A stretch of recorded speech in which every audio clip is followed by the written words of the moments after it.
Varahi silks మన నెల్లూరులో September 25వ తారీఖున గొప్ప ప్రారంభం. నమస్తే రమ్మగారు. నమస్తే జయ. రమ్మగారు, మనము దేవి భాగవతంలో కొన్ని కథలు చెప్పుకుంటున్నాం, అమ్మకి సంబంధించినవి. ఒక కథ చెప్తారా? హయగ్రీవుడి కథ చెప్తా. మనకి హయగ్రీవ అవతారం తెలుసు కదా, చాలా వింతగా ఉంటుంది. దేవి భాగవతంలో ప్రధానంగా చెప్పబడింది కర్మ సిద్ధాంతం. కర్మని ఎవ్వరూ తప్పించుకోలేరు. ప్రతివారు దేవీ దేవతలు కూడా దాని నుంచి తప్పించుకోలేరు. తాము చేసిన మంచి చెడుల ఫలితం వారు అనుభవించక తప్పదు. మంచైనా చెడైనా. ఇవాళ మనం చెడే అనుభవిస్తే కాలాంతరంలో మంచి రావచ్చు మనకి. ఇప్పుడు ఒక పని చేసాం, అది పొరపాటని తెలుసుకున్నాం. మనం చేసింది చెడు, పొరపాటని మనకు అర్థమైంది. చాలా పశ్చాత్తాపడ్డామని ఈ చెడు అనుభవించవలసింది తీరదు. చెడు అనుభవించాక కాలాంతరంలో మనం ఆ చెడు తాలూకు ఫలితాన్ని అనుభవించి తీరాలి. కానీ మనం పశ్చాత్తాపడ్డాం చూడు, దానివల్ల ఆ చెడు తొలగి మంచి వచ్చే రోజు ఖచ్చితంగా వస్తుంది. ఓకే, ఇది బాగా చర్చకు వస్తూ ఉంటుంది. అయితే ఏమైందట, ఒకసారి దేవాసుర సంగ్రామం జరిగింది. చాలా ఘోరమైన యుద్ధం అట. కొన్ని వేల సంవత్సరాలు యుద్ధం చేశారు. దేవతల తరపున విష్ణుమూర్తి యుద్ధంలో ఉన్నారు. ఆయన అసురులను సంహరించి అలసిపోయాడట. 5000 సంవత్సరాలు యుద్ధం చేశాడు. అబ్బా, అలసిపోయి ఏం చేశాడట, నిద్ర వచ్చింది ఆయనకి. తల వాల్చి నిద్రపోయాడు. ఆ తల దేని మీద వాల్చాడు? ధనుస్సు మీద. ధనుస్సు ఇట్లా ఉంటుంది కదా, ఆ ధనుస్సు మీద అంచు కోడు మీద. మనం మామూలుగా ఇట్లా చిన్న ఆసరా దొరికితే తల ఆనిపోతుంది కదా, తల ఆనిపోయింది. ఆనిపోతే ఆ ధనుస్సు ఎట్లా ఉంది? సజ్జం చేయబడిన ధనుస్సు, అంటే రెడీగా ఉంది. ఓహో, అప్పటిదాకా దాంతో వేస్తున్నాడు. దాని అంచు మీద తల వాల్చి కళ్ళు మూసుకున్నాడు. వాళ్ళకి అర్థం కాల, ఏం చెయ్యాలో తెలియలే. బ్రహ్మదేవుడి దగ్గరికి వెళ్ళి, అయ్యా విష్ణుమూర్తి పడుకున్నాడు, ఆయనకి నిద్ర వచ్చేసింది, అలసిపోయాడు, ఈయన లేపాలి. ఎట్లా లేపాలి? ఎవరికి ధైర్యం జాల. అప్పుడు బ్రహ్మదేవుడు ఒక క్రిమిని సృష్టించాడట. క్రిమిని సృష్టించి వెళ్ళి విష్ణువుకి నిద్రాభంగం చేయమన్నాడు. ఆ క్రిమంది, అయ్యా నిద్రలో ఉన్నవాడిని, అన్నం తినేవాడిని, మైథునంలో ఉన్నవాడిని డిస్టర్బ్ చేయకూడదు. మహాపాపం. అన్నం తినేటప్పుడు మధ్యలో లేవనివ్వకూడదు, లేచొచ్చి పనిచేయమని అనకూడదు, చాలా పాపం అది. తింటూ మధ్యలో లేవకూడదు. ఇప్పుడు నేను ఎట్లా చెయ్యను అంటే, ఈ పాపం నీకు అంటదు. తర్వాత ఇంకా నీకు ఇస్తాను, నీకు పుణ్యం వచ్చేందుకు. కానీ యజ్ఞాల్లో యజ్ఞశేషం ఆహుతి అయిపోతుంది. మనం ఏం చేస్తాము, యజ్ఞం చేసేటప్పుడు మన ప్రతి వాళ్ళు చేసేదే నెయ్యి వేస్తారు, ఆ యజ్ఞంలో ఫలానా మహా నివేదన సమర్పిస్తారు, వాళ్ళని చేస్తారు కదా. అందులో అంతా హుతం అయిపోతుంది. హుతము కాని భాగాలు కొన్ని ఉంటాయి, హవనము కానివి నీ పాలపడతాయి, నీకు వస్తాయి, నీకు ఆ పుణ్యం లభిస్తుంది, వెళ్ళమన్నాడు. ఈ క్రిమి ఏం చేసింది, మెల్లిగా వెళ్ళి ఈ ధనుస్సు మీద తల ఆనించుకున్నాడు కదా, ఆ ధనుస్సు తాలూకు అల్లెత్రాటిని కొరికి.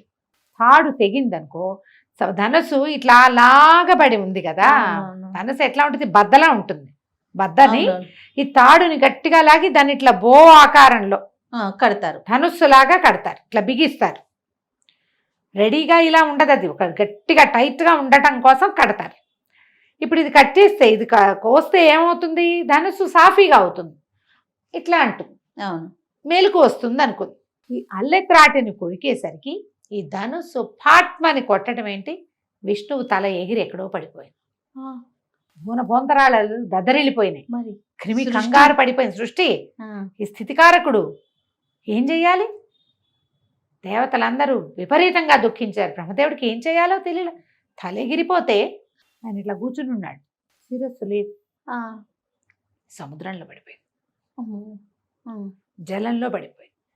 దేవతలందరూ పరమేశ్వరుని ప్రార్థించారు, అమ్మ రా మమ్మల్ని ఏదైనా చెయ్యి, మమ్మల్ని బతికించేవాడే విష్ణువు, మేము చేసిన పని ఇట్లా అయిపోయింది, పైగా మనం అడ్వర్స్గా అయిపోయింది కదా.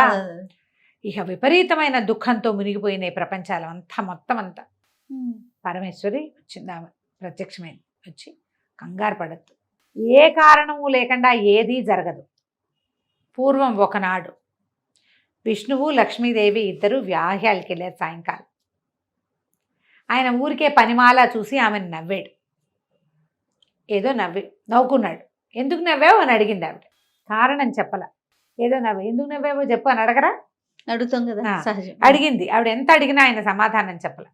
చెప్పపోయేసరికల్లా, ఏంటి నన్ను చూసి నవ్వుతావా, నీకు అంత వేళాకోళంగా ఉందా, ఈ శిరస్సు ఎగిరిపోతుంది పో అన్నది కోపంతో. ఓహోహో, లక్ష్మీదేవి శాపం ఇవాళ ఇలా ఫలించింది, దానికి కారణం మీరయ్యారు. ఎగిరినాడు చూద్దామనుకున్నాడు విష్ణువు, అందుకని ఇది ఎగిరిపోయింది. అయినా కూడా మీరు భయపడద్దు. పూర్వం హయగ్రీవుడు అనే ఒక రాక్షసుడు ఉన్నాడు. వాడు దేవీ వరప్రసాది. ఎంతో కాలం, చాలా కొన్ని వేల సంవత్సరాలు పరమేశ్వరి కోసం తపస్సు చేశాడట. తపస్సు చేస్తే వాడు నాలాంటి వాడితో, హయగ్రీవుడితోటే నాకు మరణం రావాలి, ఇంకా వేరెవరి చేతిలోనూ నేను మరణించనని ఆమె నుంచి వరం పొందాడు. నా నుంచి వరం పొందిన వాడు ఒకడున్నాడు, మీరు ఒక పని చేయండి, ఒక గుర్రపు యొక్క తలని తీసుకొచ్చి ఈయనకి అతికించండి. ఈయన హయగ్రీవుడు అవుతాడు, గుర్రపు ముఖం కలిగిన వాడు. ఇతడు ఆ హయగ్రీవుడు అనే రాక్షసుని సంహరిస్తాడు. లక్ష్మీదేవి శాపం తీరిపోతుంది, హయగ్రీవుడు అనే రాక్షసుడి యొక్క వరము తీరిపోతుంది. విష్ణువు తన స్వస్థానానికి చేరాక స్వరూపం వచ్చేస్తుంది.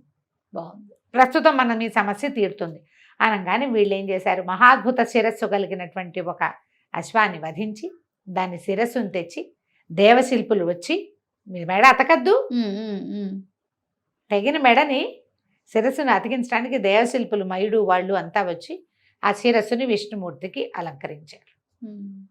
ఆయన లేచి వీళ్ళందరితో యుద్ధం చేసి, దేవాసుర సంగ్రామంలో ఉంది కదా, అసురులను సంహరించి హయగ్రీవుణ్ణి పిలిచి, నీలాంటి వాడినే నేను నీతో యుద్ధం చేయటానికని ద్వంద్వ యుద్ధానికి పిలిచి ఆ హయగ్రీవుణ్ణి సంహరించాడు. ఈ హయగ్రీవుడు స్వస్థానానికి చేరాక ఆయన తన మామూలు పద్ధతిలోకి వచ్చేసాడు. ఆయన శిరస్సు ఆయనకు వచ్చేసాడు. ఒక కారణం కోసం, ఒక పని కోసమే ఈ పని చేయబడింది అన్నమాట. ఈ హయగ్రీవ స్వామి సులభ సాధ్యుడు. ఈయనకి విద్యలు ఆయన అధీనంలో ఉంటాయి. బద్ధకంగా ఉండే పిల్లలు, మందబుద్ధి కలిగిన వాళ్ళు, తెలివి తక్కువ వాళ్ళు, చదువు రావటం లేదనుకునేవాళ్ళు హయగ్రీవ స్తోత్రాలు గనక చదివితే హయగ్రీవ హోమం కూడా చేస్తారు. అలాంటిది ఏదైనా చేయిస్తే చాలా ఫలితం లభిస్తుంది. విద్యలు అధీనంలో ఉంటాయి ఈయనకి. ఇది దేవి భాగవతంలో చెప్పబడిన ఇంకొక కథ. పరమేశ్వరి అనుగ్రహంతో విష్ణువుకి ఈ తల అమరిందని చెప్తారు. ఈ హయగ్రీవ స్వరూపం అమ్మవారి అనుగ్రహం వల్ల లభించింది. చాలా బాగుంది. నమస్తే జయ.